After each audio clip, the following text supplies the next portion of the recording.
In this universe there is one great energy, and we have no name for it. People have tried various names for it, like God, like Brahman, like Tao.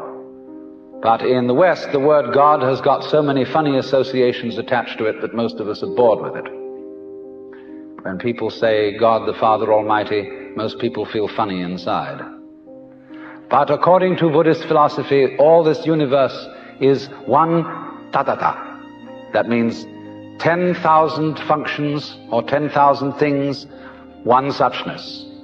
And we're all one suchness. And that means that suchness comes and goes like everything else, because this whole world is an on and off system. As the Chinese say, it's the yang and the yin.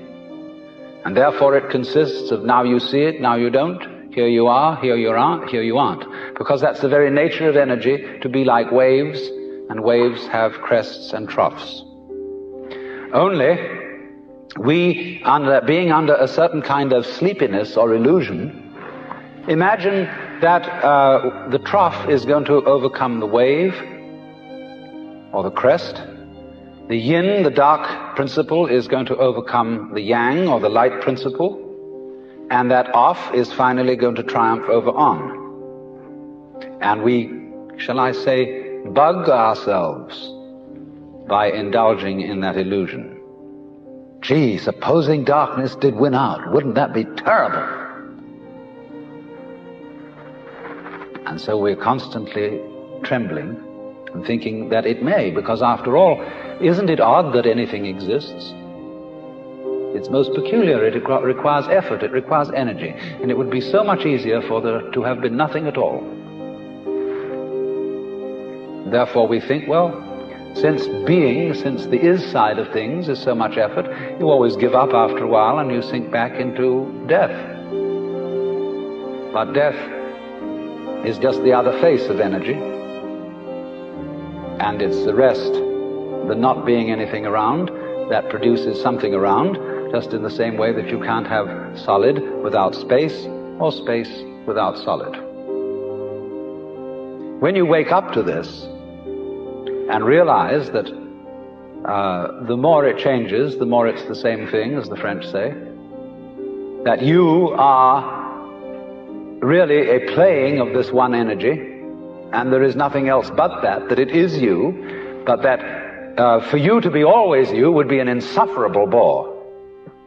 And therefore it is arranged that you stop being you after a while and then come back as someone else altogether. And so when you find that out, you become full of energy and delight. And you suddenly see through the whole sham of things. You realize you're that. We won't put a name on it. You're that. And you can't be anything else. So you are relieved of fundamental terror.